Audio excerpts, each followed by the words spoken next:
वज़ीर-ए-आज़म पाकिस्तान इमरान खान कट्टों, मुर्गियों, अंडों, भैंसों, देसी भैंसों, चीनी भैंसों, 5 किलो दूध और 10 किलो दूध के अंदर फंसे हुए हैं।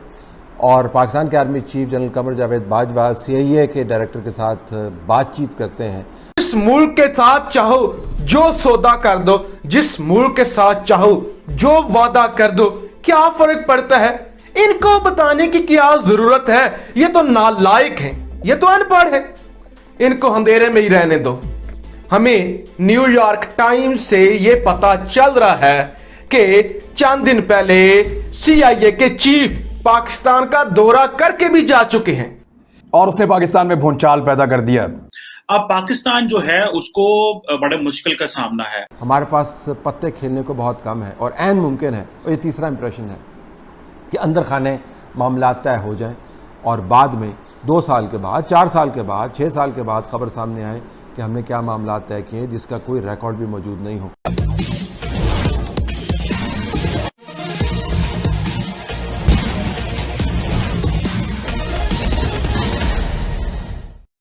पाकिस्तान में अमेरिका के खुफिया एजेंसी CIA के चीफ ने दौरा किया और वह भी 3 रोज़ा दौरा किया। जनरल बाजवा से भी मिले, ISI चीफ से भी मिले, पर पाकिस्तान के प्रधानमंत्री इमरान खान को पता ही नहीं चला, न उनके किसी सरकार के व्यक्ति को यह दौरे के बारे में पता चल पाया। यह बात तो समझ में आती है कि अमेरिका इमरान खान को इग्नोर कर रहा है, पर यह बात समझ से परे है कि जनरल बाजवा भी इमरान खान को अहमियत नहीं देते, इस बारे में बताना भी उचित नहीं समझा। क्या है पूरा माजरा, आइए सुनते हैं पाकिस्तानी मीडिया से। वज़ीर-ए-आज़म पाकिस्तान इमरान खान कट्टों, मुर्गियों, अंडों, भैंसों, देसी भैंसों, चीनी भैंसों, 5 किलो दूध और 10 किलो दूध के अंदर फंसे हुए हैं। और पाकिस्तान के army chief general Qamar Javed Bajwa CIA के डायरेक्टर के साथ बातचीत करते हैं, जिसमें यह तय करना मकसूद है कि अमेरिका का जो मुतालबा है कि पाकिस्तान के अंदर उनको बाकायदा बेसिस फराहम की जाए ताकि अपने फ़ौजियों को यहाँ से निकालने के बाद अफ़गानिस्तान के मामलात को देख पाएँ, वो मामला कैसे तय करना है। न्यूयॉर्क टाइम्स में छपने वाली इस धमाका खेज़ रिपोर्ट ने बहुत सारी बिल्लियाँ थैले से बाहर निकाल दी हैं। एक तो उन्होंने बताया कि किस तरह CIA के हेड जो हैं वो पाकिस्तान में खुफिया दौरे पर तशरीफ़ लाए और बराह रास्त आर्मी चीफ से मुलाकात की। Director CIA William J. Burns Pakistan आया। अप्रैल में इसने फौजी क़यादत से मुलाकातें की और ISI चीफ से भी ये मिला और काउंटर टेररिज्म की हिकमत अमली पर बातचीत की पाकिस्तान के अंदर, और उसने पाकिस्तान में भूचाल पैदा कर दिया। सोशल मीडिया के ऊपर एक अलग बहस शुरू कर दी है कि पाकिस्तान ने पता नहीं कर क्या दिया है और क्या पाकिस्तान की हुकूमत वाकई बिक गई है, वाकई पाकिस्तान ने हथियार डाल दिए हैं, वाकई पाकिस्तान ने अपने मफादात का सौदा कर दिया है, क्या वाकई पाकिस्तान अमेरिका को अड्डे देने जा रहा है, क्या इस खित्ते में पाकिस्तान में दोबारा से दहशतगर्दी की एक वेव आएगी और क्या एक नया महाज हुकूमत के सामने। पाकिस्तान इस वक्त इंतहाई मुश्किल दौर से गुजर रहा है। ये जुमला हम हमेशा सुनते हैं और वाकई पाकिस्तान हर दौर में मुश्किल दौर से गुजर रहा होता है, क्योंकि इस मुल्क के अंदर आवाम को तो कोई अहमियत नहीं दी जाती। मर जाएं, मरते हैं तो मर जाएं, 1000 मर रहे हैं तो कोई फर्क नहीं, 2000 मर जाएं, 10,000 मर जाएं, आबादी कम होगी ना, आबादी कम होगी, कोई फर्क नहीं पड़ता। इनको कोई बात बताने की जरूरत नहीं है, इनको बेवकूफ समझा जाए, इनको कोई एतमाद के अंदर लेने की जरूरत नहीं है। जिस मुल्क के साथ चाहो जो सौदा कर दो, जिस मुल्क के साथ चाहो जो वादा कर दो, क्या फर्क पड़ता है? इनको बताने की क्या जरूरत है? ये तो नालायक हैं, ये तो अनपढ़ है। इनको अंधेरे में ही रहने दो। हमें न्यूयॉर्क टाइम्स से ये पता चल रहा है कि चंद दिन पहले CIA के चीफ पाकिस्तान का दौरा करके भी जा चुके हैं। CIA के चीफ पाकिस्तान आते हैं, आर्मी चीफ कमर बाजवा साहब से मिलते हैं, DG ISI से मिलते हैं और किसी को खबर भी नहीं। और क्या बात हुई है ये भी खबर नहीं। यकीनी तौर पे अमेरिका ने बेसिस मांगी है पाकिस्तान से, जो वो 2011 तक इस्तेमाल करता रहा है। अब इस वीडियो के अंदर हम बात करेंगे कि पाकिस्तान में अल्लाह ना करे क्या खतरा है, कितने बड़े पैमाने पर तबाही आने जा रही है। यह कोई सनसनी फैलाने के लिए नहीं हो रहा, वाकई ही पाकिस्तान कितने मुश्किल दौर से गुजर रहा है और कितनी लाशें गिरने वाली हैं आप अमेरिका को आप इग्नोर कर रहे हैं, तो फिर आप पर और कितना प्रेशर बढ़ेगा और इसके रिटेलिएशन क्या होगा, इसका नुकसान क्या होगा, साइड इफेक्ट क्या होंगे अमेरिका को ना करने के, बहुत सख्त होंगे। और अमेरिका खुद, CIA खुद कह चुका है कि पाकिस्तान के अंदर खाना जंगी शुरू हो जाएगी, धमाके शुरू हो जाएंगे, पाकिस्तान के अंदर लोग मरेंगे, बाजारों के अंदर धमाके, मार्केटों के अंदर धमाके, खुदा ना करे स्कूलों के अंदर धमाके। यानी पाकिस्तान पर बहुत सख्त वक्त आने वाला है। पाकिस्तान ने तैयारी करनी है कि पाकिस्तान ने अपने लोगों को किस तरह बचाना है। लेकिन यहां इल्जाम तराशी का खेल चला हुआ है, कोई सीरियस नहीं है, किसी को कोई पता नहीं है, ना कोई अवाम को एजुकेट किया जा रहा है, ना इस हवाले से कोई इंतजामात किए जा रहे हैं। बस एक शोर, एक रोला डला हुआ है और कौम को, अवाम को इग्नोर किया जा रहा है, चाहे आजम स्वाति हो, चाहे शेख रशीद हो। और इस मुलाकात के अंदर मामलात आगे बढ़ाने की उन्होंने कोशिश की कि पाकिस्तान में अमरीकी बेसिस होनी चाहिए, अगर होंगी तो किन कंडीशंस पर होंगी। इस खबर के मुताबिक अभी तक मामलात में तातुल है, लेकिन बातचीत हमारी जारी है। क्या ये ज़ाती डिप्लोमेसी के ज़ुमरे में आता है कि CIA के चीफ यहाँ पर आए और यहाँ पर 2-4 लोगों से मुलाकात करे और फिर से वापस चला जाए?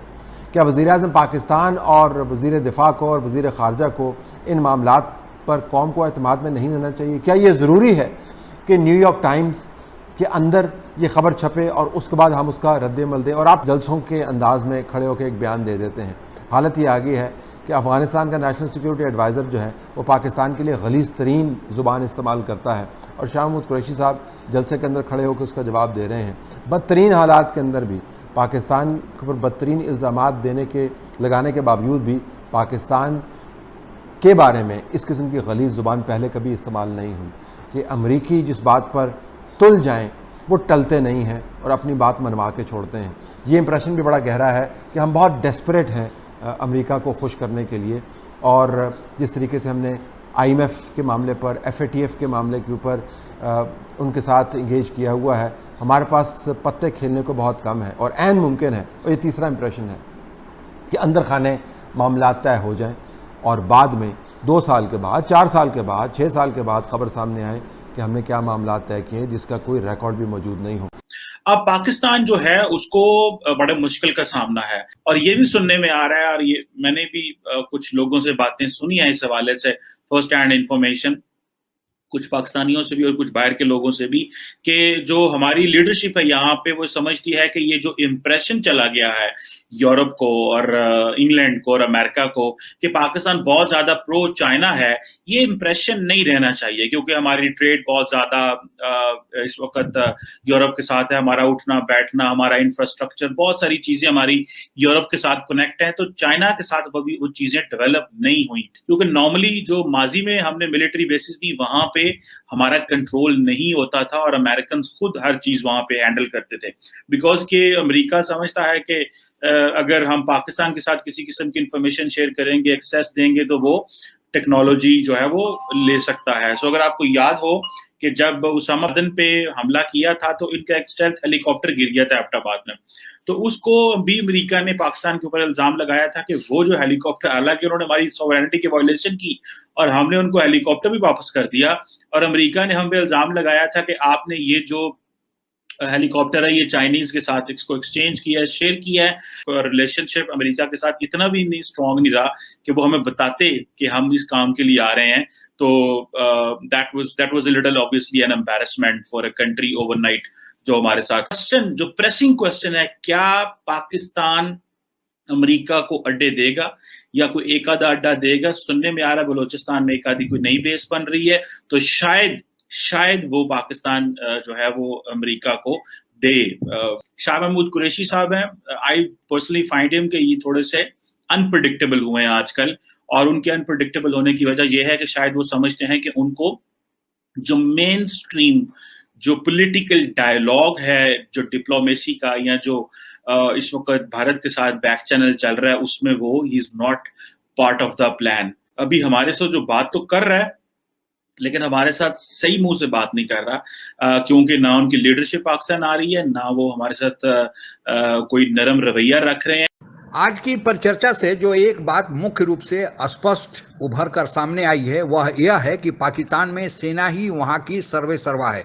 जो भी निर्णय लेना होता है, जो भी नीतिगत फैसले करने होते हैं, वह पाकिस्तान की सेना ही करती है। वहाँ की चुनी हुई सरकार केवल उस पर दस्तखत करती है या उसकी घोषणा करती है।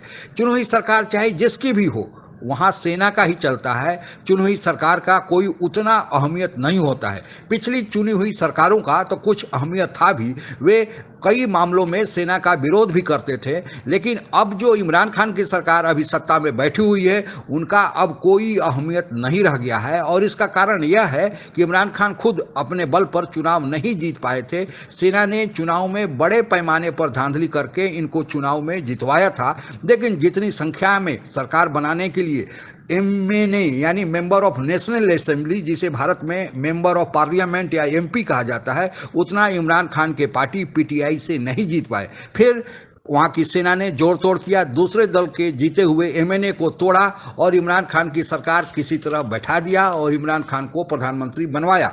लेकिन जब वही प्रधानमंत्री की कुर्सी पर इमरान खान बैठे, उनको पंख लग गए। उनको लगा कि वही पाकिस्तान में सर्वे सर्वा हैं और जो चाहे वह कर लेंगे। और फिर इमरान खान ने अपनी एक अलग राह बनाई, अपना चौधरी बनने के चक्कर में कि मुस्लिम देशों का वे चौधरी बन जाए। तुर्की और मलेशिया के साथ एक गुट बनाया और चीन की पिछलग्गू बनते चले गए। लेकिन वहाँ की सेना सऊदी अरबिया, UAE और अमेरिका की तरफ देखती है। वहाँ से वे अच्छे संबंध बनाए रखे हुए हैं, क्योंकि रिटायरमेंट होने के बाद उनके बच्चे, उनकी जायदादें जो पाकिस्तानी सेना के हैं, वे अधिकतर लोगों की जायदादें या तो सऊदी अरबिया में है, UAE में है, कुवैत में है या फिर अमेरिका में है। इस कारण वे चाहते हैं कि इन देशों से संबंध अच्छे बने। लेकिन मलेशिया और तुर्की के साथ अलग गुट बनाने के चक्कर में, मुस्लिम देशों के चौधरी बनने के चक्कर में इमरान खान इन देशों को इग्नोर करने लगे। और फिर क्या, सेना ने इनकी जो बैसाखी दिया था, वह बैसाखी को अब धीरे धीरे हटाना शुरू कर दिया है। तब इमरान खान को पता चला कि उनकी औकात, उनकी अहमियत पाकिस्तान में क्या है। यही कारण है कि CIA के चीफ पाकिस्तान आए, वहाँ के सेना के प्रमुख जनरल बाजवा से मिले, वहाँ के ISI प्रमुख से मिले, लेकिन पाकिस्तान के प्रधानमंत्री इमरान खान या उनके सरकार के किसी भी मंत्री को कानों कान खबर नहीं हुई। जनरल बाजवा ने यह नहीं समझा कि उन्हें बता दें कि CIA चीफ आए हैं और इस कारण से आए हैं।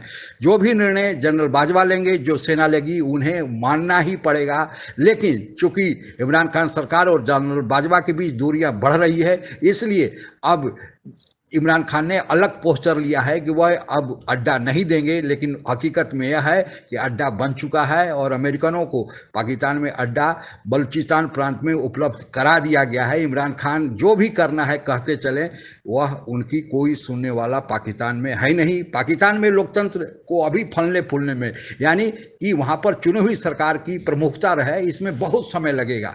वहाँ पर अभी भी लोकतंत्र नाम मात्र का है। जो करना होता है वह गैर चुनी हुई शासक जो सेना है वही करती है। हालांकि वहाँ पर विरोधी दलों का एक आंदोलन PDM के बैनर तले चल रहा है कि राजनीति में या वहाँ के शासन में सेना का मुदाखलत या इंटरफेरेंस कम हो, लेकिन अब भी उसमें बहुत समय है। अगर ऐसा होता भी है तो 20 साल या 25 साल के बाद ही हम कल्पना कर सकते हैं कि भारत की तरह पूरी तरह से लोकतंत्र वहाँ पर पल्वित पुष्पित होगा। और जब तक लोकतंत्र पल्वित पुष्पित नहीं होता है, अपनी जड़ें नहीं जमाता है, तब तक वहाँ सेना की वर्चस्व चलता रहेगा, जो आज भी चल रहा है। आज के लिए बस इतना ही। आप अगर हमसे जुड़ा रहना चाहते हैं तो कृपया मेरे चैनल को सब्सक्राइब करें तथा बेल आइकन भी दबा दें, ताकि नई वीडियो की जानकारी तुरंत आप तक पहुंच जाए। धन्यवाद। जय